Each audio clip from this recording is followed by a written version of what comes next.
सबसे पहले तो जितने भी UML डायग्राम्स हैं, सारे UML डायग्राम्स को ड्रॉ करना है with the help of rational rose, right. Rational rose is the product of IBM and हमें जो फर्स्ट प्रैक्टिकल है हमारा वही है कि get to know about rational rose, कि what is rational rose and to get familiar with the function of rational rose for modelling. मतलब हमें डायग्राम्स बनाना है तो हम रैशनल रोज के फंक्शंस को यूज कैसे करेंगे और हम कैसे UML डायग्राम मतलब यूनिफाइड मॉडलिंग लैंग्वेज डायग्राम्स को रैशनल रोज की हेल्प से ड्रॉ करेंगे।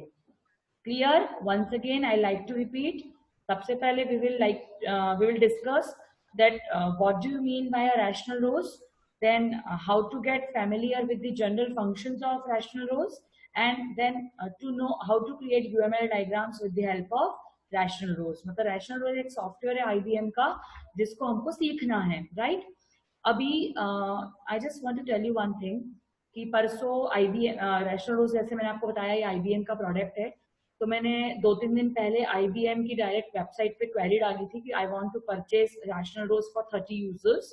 तो कल मेरा IBM के साथ वेबएक्स के थ्रू मीटिंग हो गई है वहाँ IBM बैंगलोर से direct, and we are going to purchase Rational Rose licence software.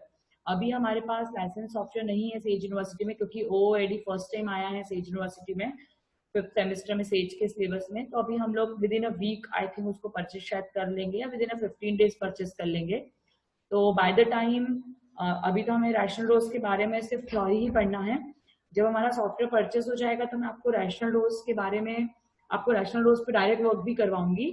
And अभी इन बिटवीन जब तक रैशनल रोज की परचेसिंग चल रही है we will work on star UML। Star UML is an alternative to Rational rose. Is it fine? Star UML is already Star UML is already in my laptop, वो मैंने download कर लिया है, ठीक है। तो वो कॉलेज में भी लैब्स में अवेलेबल है। जस्ट अ मिनट, सर आ गए हैं, let me take a chance if I can share my screen.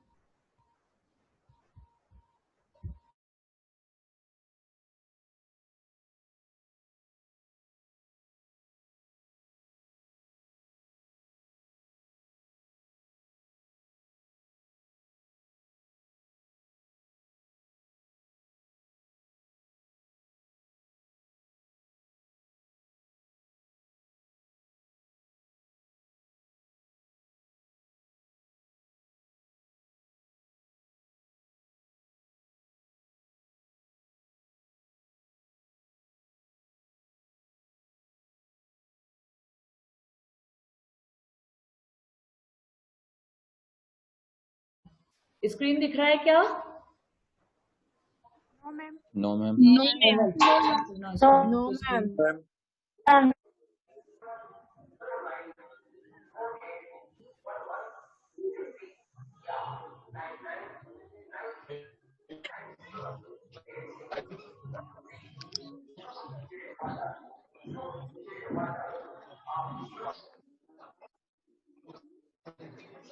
Ma'am दिख रही है? मैम दिख रही है। विजिबल है।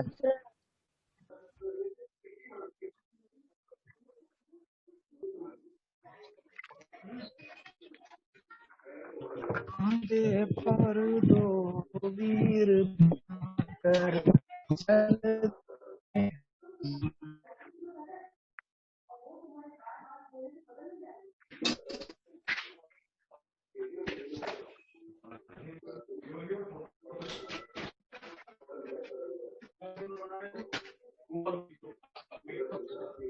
अभिषेक स्टॉप सिंगिंग सॉन्ग, आपको नहीं पढ़ना है, क्लास से बाहर हो जाइए आप। अभिषेक पाटीदार, चलिए। Screen completely visible? ओके, तो रैशनल रोज ट्यूटोरियल पे हम आज देखेंगे, right. Okay, get to know rational rows, get familiar with general functions of rational rows for modeling, and create UML diagrams with rational rows. This is our motto, right? Okay, so what is rational rows? Rows stand for Rational Object Oriented Software Engineering. Again the word comes software engineering with object oriented.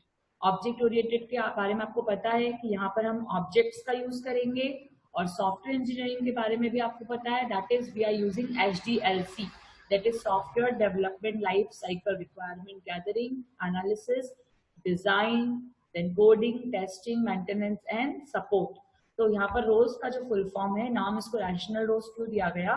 Because the Rose full form is rational object oriented software engineering. Now, rational rows is a set of visual modeling tools for development of object-oriented software. जैसे मैंने आपको बताया कि ये rational rows जो है वो एक टूल है, एक सॉफ्टवेयर है जिसमें हम UML डायग्राम्स को बनाएंगे। और UML डायग्राम मतलब यूनिफाइड मॉडलिंग लैंग्वेज होता है, और ये एक तरह के विजुअल डायग्राम्स होते हैं। विजुअल डायग्राम मतलब जिनको हम देख सकते हैं, राइट? मतलब एक सिंपल डायग्राम ही होते हैं, आप किसी भी डायग्राम को व्यू कर सकते हो, देख सकते हो, अंडरस्टैंड कर सकते हो। आपने सुना ही होगा, a picture is more worth than 1,000 words. Is it right? If I give you a option कि आप हैरी पॉटर की नॉवेल पढ़ना चाहते हैं या हैरी पॉटर की मूवी देखना चाहते हैं, तो which option you will be going to opt? मतलब मोर ओवर जो 80% 70% मुझे लगता है वो आंसर यही होगा कि मैडम हम मूवी देखना चाहते हैं रादर रीडिंग 1,000 वर्ड्स। ठीक है, तो पिक्चर से समझना आसान होता है, इसलिए visual modelling is the process of graphically depicting the system to be developed. मतलब आप जो भी सिस्टम बनाना चाहते हैं या जो भी सिस्टम आप डेवलप करना चाहते हो HDLC के थ्रू, उसका एक ग्राफिकल रिप्रेजेंटेशन, उसका एक पिक्टोरियल रिप्रेजेंटेशन हम करेंगे with the help of visual modelling. Are you getting my point? Yes. Yes, ma'am. Yes, Okay, ma'am. Yes, तो ma'am. हम विजुअल मॉडलिंग, हम रैशनल रोज के थ्रू क्या करेंगे? We will present only the essential details. जैसे हमने बताया था, हमने इन एब्स्ट्रैक्शन में देखा था, एब्स्ट्रैक्शन में हमने देखा था कि हम सिर्फ एसेंशियल डिटेल्स को शो करेंगे और हम नॉन एसेंशियल डिटेल्स को बैकग्राउंड में हाइड कर देंगे, फिल्टर आउट कर देंगे, उसे हम नहीं दिखाएंगे। और one of the most important thing, viewing the system from different perspective. इसका मतलब ये है कि हम डिफरेंट पर्सपेक्टिव से देखेंगे हमारे सिस्टम को। मतलब इसमें हम एक डायग्राम नहीं बनाएंगे, इसमें हम बहुत सारे डायग्राम्स बनाएंगे। बहुत सारे डायग्राम बनाएंगे मतलब स्टैटिक डायग्राम्स भी बनाएंगे और डायनेमिक डायग्राम भी बनाएंगे। और जितने भी डायग्राम बनाएंगे उन सबके का टॉपिक एक ही होगा, मतलब वन टाइटल या one problem domain with various solutions, various models. Are you getting my point? मतलब इसमें हम बहुत सारे डिफरेंट व्यूज सिस्टम के देखेंगे। Now why model? हम क्यों मॉडल बना रहे हैं? As I already told, the design is the blueprint of anything. Design, जैसे आपको घर का एग्जांपल दिया था कि जब हम घर बनवाना चाहते हैं, जब आर्किटेक्चर उसको फाइनल कर देता है तो हमें ब्लूप्रिंट मिल जाता है उसका। तो ब्लूप्रिंट से हमें समझ में आ जाता है कि किचन की लोकेशन कहाँ रहेगी, पार्किंग की लोकेशन कहाँ रहेगी, उसके बाद हमारा बेडरूम की लोकेशन कहाँ रहेगी, एंड डैश डैश डैश जो भी है, हमें लोकेशन पता लग जाती है घर का मैप देखकर। यस और नो? वैसे ही हम जब डिजाइन डायग्राम्स बनाएंगे तो डिजाइन डायग्राम बनाने से हमें एक आइडिया मिल जाएगा कि हमें कोडिंग जो है वो किस तरह से करनी है और हम जो प्रोजेक्ट बनाना चाहते हैं उसका ब्लूप्रिंट क्या है। Are you getting the point? So अच्छा मॉडल कैसा होता है? It identify requirements and communicate information. आप HDLC का सबसे पहला फेज, सबसे फर्स्ट फेज, कि आप सारी रिक्वायरमेंट को आइडेंटिफाई कर लोगे और आप क्लाइंट से, जैसे आप घर बनवाना चाहते हो तो आप क्लाइंट से कम्युनिकेट कर लोगे, उनसे सारी रिक्वायरमेंट ले लोगे और सारी रिक्वायरमेंट को समझ लोगे कि क्लाइंट का घर बनवाने के पीछे मोटिव क्या है। जैसे अभी मैंने रिसेंटली कहीं पढ़ा था कि जैसे अभी वर्क फ्रॉम होम का कल्चर बहुत चल गया है आफ्टर कोरोना, तो अभी जितने भी नए घर बनने वाले हैं उसमें एक क्लाइंट की रिक्वायरमेंट आ गई है कि एक कमरा ऐसा हो जो ऑफिस के लिए हो, मतलब उसका साइज जो है वो ऑफिस के कैबिन के बराबर हो और उसमें इस तरह की फैसिलिटी हो कि आप घर से ऑफिस को रन कर सकते हो। Are you getting my point? Yes, ma'am. ठीक है, तो ये यूजर की न्यू रिक्वायरमेंट हो गई। ठीक है, पहले ऐसी कोई रिक्वायरमेंट नहीं होती थी कि घर में एक कमरा ऑफिस के लिए हो, लेकिन अभी पैंडेमिक में ऐसा हो गया है कि घर से आपको एक ऑफिस की रिक्वायरमेंट होगी। तो जितने भी नए घर बन रहे हैं, इवन फ्लैट्स जो बन रहे हैं, उसमें एक रूम ऐसा निकाल रहे हैं इंजीनियर्स जिसमें एक ऑफिस भी हो, राइट? तो it allows focus on how system components interact without get bogged out in specific details, मतलब आप कैसे आपस में, जैसे आपने मॉड्यूल्स में आपके सिस्टम को डिवाइड कर लिया, तो आपके एक मॉड्यूल दूसरे मॉड्यूल से कैसे इंटरैक्ट करेगा। आपने सॉफ्टवेयर इंजीनियरिंग में पढ़ा होगा कोहेजन एंड कपलिंग, पढ़ा है कोहेजन एंड कपलिंग, सुना है इसके बारे में? नो मैम सुना तो है। सुना होगा, Yes, ma'am. है ना। एक झटपट रिकैप आपको बताऊं तो कोहेजन का मतलब होता है कि how two modules are different from each other with minimum communication, क्योंकि डिपेंडेंसी जितनी कम होगी एग्जीक्यूशन उतना फास्ट होगा, राइट। और कपलिंग का मतलब होता है कि two modules are dependent, are very much dependent on each other, coupling couple में है, राइट। जैसे हमारे फादर मदर को हम देखते हैं कि they are very much dependent on each other. पापा कहीं चले जाते तो मम्मी परेशान हो जाती है, राइट। लेकिन we are not so much dependent on our friends. यदि पापा के फ्रेंड कहीं बाहर चले जाते तो उनकी डेली रूटीन में एज सच कोई डिफरेंस नहीं आता है। तो पापा और पापा के फ्रेंड के बीच में जो रिलेशनशिप हो गई वो कोहेजन हो गई, but it means they are कहीं ना कहीं they are connected, but they are not very much dependent on each other. But मम्मा और पापा के बीच में जो रिलेशनशिप होगी, आप you can say that as coupling, right. इसलिए उनको कपल बोलते हैं, क्योंकि उनके बीच में जो इंटरेक्शन है वो बहुत ज्यादा कॉमन है, मतलब वो डेली उनको कहीं ना कहीं कम्युनिकेट करना पड़ता है, मतलब they are very much dependent on each other. तो यहाँ पर वही लिखा है कि जितने भी कंपोनेंट्स हैं वो अपने खुद के स्पेसिफिक होना चाहिए, उनके बीच में बहुत ज्यादा इंटरेक्शन नहीं होना चाहिए, मतलब कपलिंग हमेशा लो होना चाहिए और कोहेजन हमेशा हाई होना चाहिए। आपका सिस्टम तभी बहुत अच्छा बनेगा। मैं वंस अगेन रिपीट कर रही हूँ, कोहेजन हमेशा सिस्टम में हाई होना चाहिए और कपलिंग हमेशा सिस्टम में लो होना चाहिए, right. Then it allows you to see relationship among design components. अभी मैंने आपको बताया कि आप यदि पापा और पापा के फ्रेंड हैं तो उनके बीच की रिलेशनशिप फ्रेंडशिप वाली हो जाएगी, और मम्मा और पापा हैं तो उनके बीच की रिलेशनशिप हस्बैंड एंड वाइफ की हो जाएगी। मतलब रिलेशनशिप भी क्या है, मॉड्यूल के बीच में हमेशा चेंज होती है, right. Then last thing, improve communication across your team through the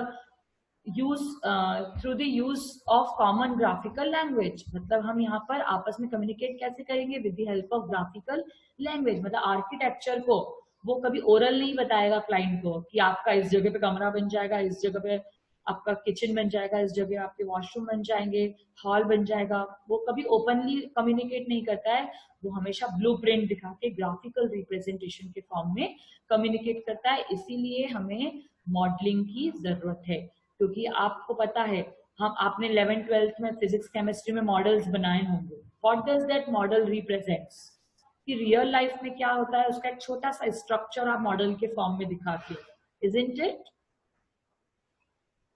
तो मॉडल हमेशा रिप्रेजेंटेशन के लिए, फैशन डिजाइनर कोई क्लॉथ बनाता है तो वो हमेशा मॉडल के थ्रू, रैम्प वॉक के थ्रू उसको शो करता है।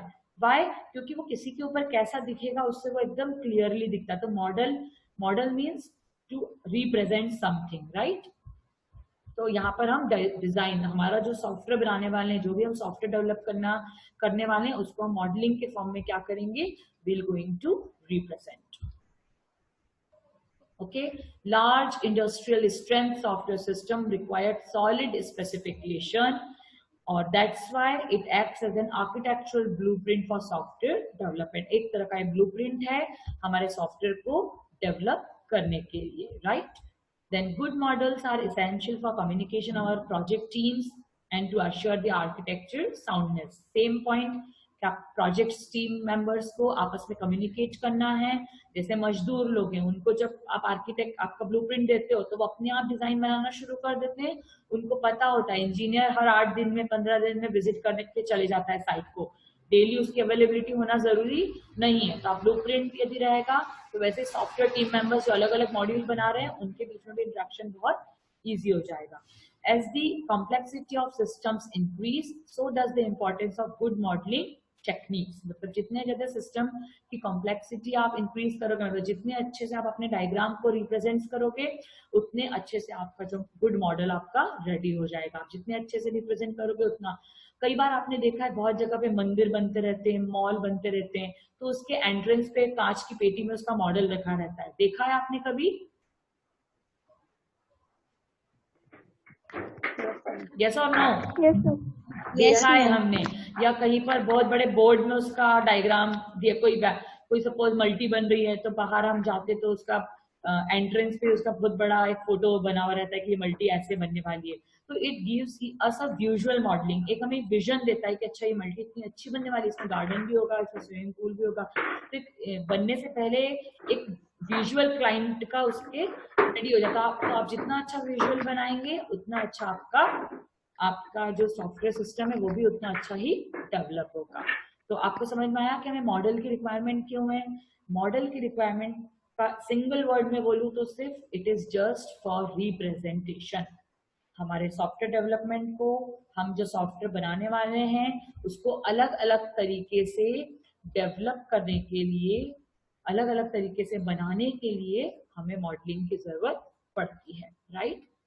और हम मॉडलिंग के लिए कौन सा टूल यूज करने वाले हैं? रैशनल रूल्स, और फॉर अ टाइम बीइंग हम स्टार यूएमएल यूज करेंगे।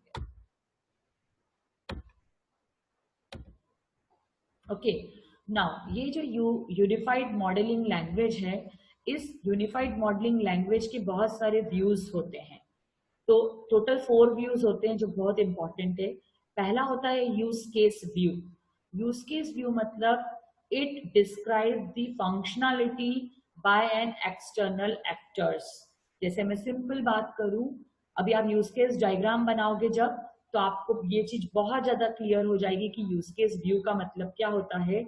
यूज केस व्यू का मतलब होता है कि सपोज कैसे बात करें, एक जैसे सपोज डिपार्टमेंट है कंप्यूटर साइंस, इसका मुझे यूज केस डायग्राम बनाना है। तो इसमें एक्टर कौन कौन से होंगे?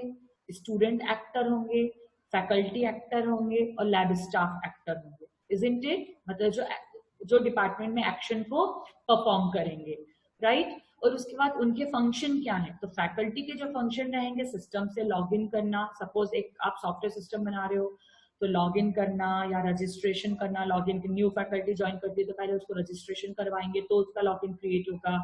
फिर फैकल्टी अपने कोर्सेज को देख सकती है, स्टूडेंट की अटेंडेंस फीड कर सकती है, फिर स्टूडेंट का असाइनमेंट डाल सकती है, देन असाइनमेंट के मार्क्स पुट अप कर सकती है, ये एक मिड सेम का पेपर बनाएगी, राइट? ये एक फैकल्टी के रिस्पॉन्सिबिलिटीज हो गई, एक फैकल्टी के फंक्शंस हो गए।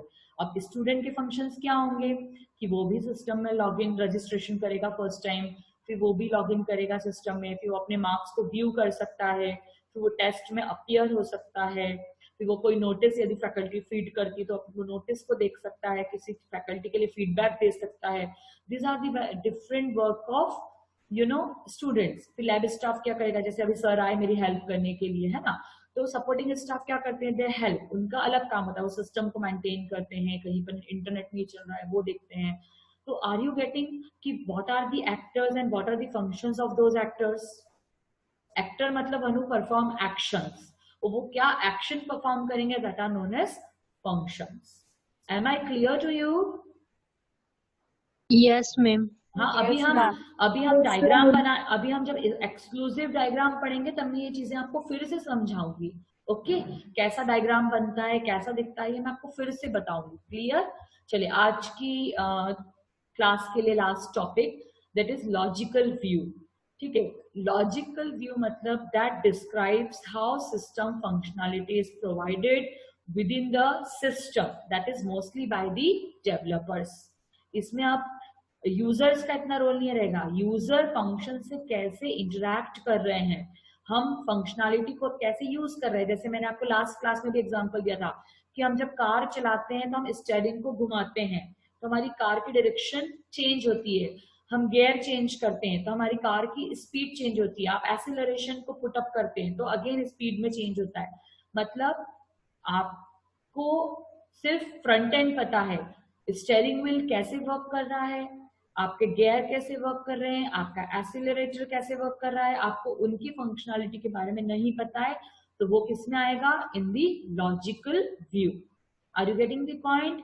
And logical view describe the static structure and dynamic behavior and other properties like persistent and concurrency. Persistent and concurrency मैं आपको थ्योरी लेक्चर में बताऊंगी इसका मीनिंग क्या होता है, और मैं आपको पहले ही बता चुकी हूँ कि स्टेटिक और डायनेमिक बिहेवियर क्या होता है। स्टेटिक स्ट्रक्चर मतलब जो किसी भी एक्शन के करने के बाद भी चेंज नहीं होते हैं, और डायनेमिक बिहेवियर मतलब जब हम कोई एक्शन परफॉर्म करते हैं तो वो चेंज हो जाते हैं। Are you getting the point?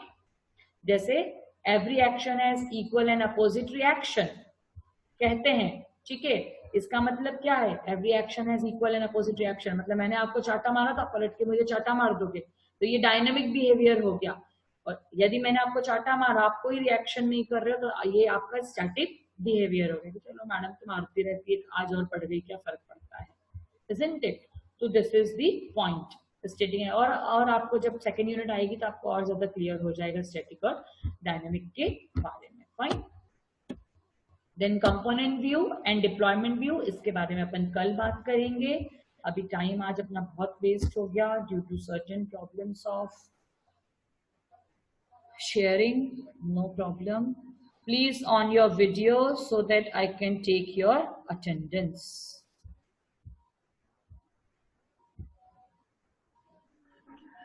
ये डॉट कौन है? I won't be giving you attendance. Dot कौन है? कंप्यूटर का डॉट प्रोडक्ट, मुझे भी बता दो कौन है dot product? Good morning ma'am.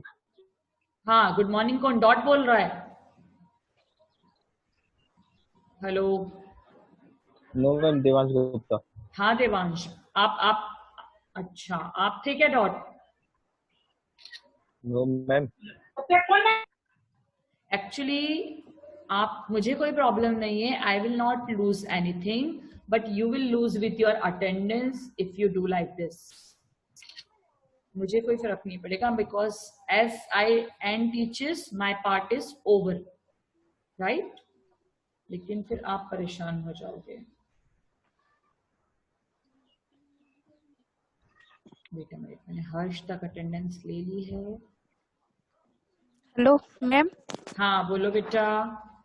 Ma'am मैं किरण बोल रही हूँ। मैं ये पूछ रही थी कि आपने लॉजिकल व्यू बताया, उसमें जैसे एग्जांपल कार ले लिया, तो जब डायग्राम बनाएंगे तो कार जैसे चला रहे हैं, आपने अभी समझाया कि अपन चला रहे हैं, जिस डायरेक्शन में करेंगे उस डायरेक्शन में जाएगी, बट अपन वो क्यों जा रही है, कैसे जा रही है, उसका भी बनाएंगे डायग्राम।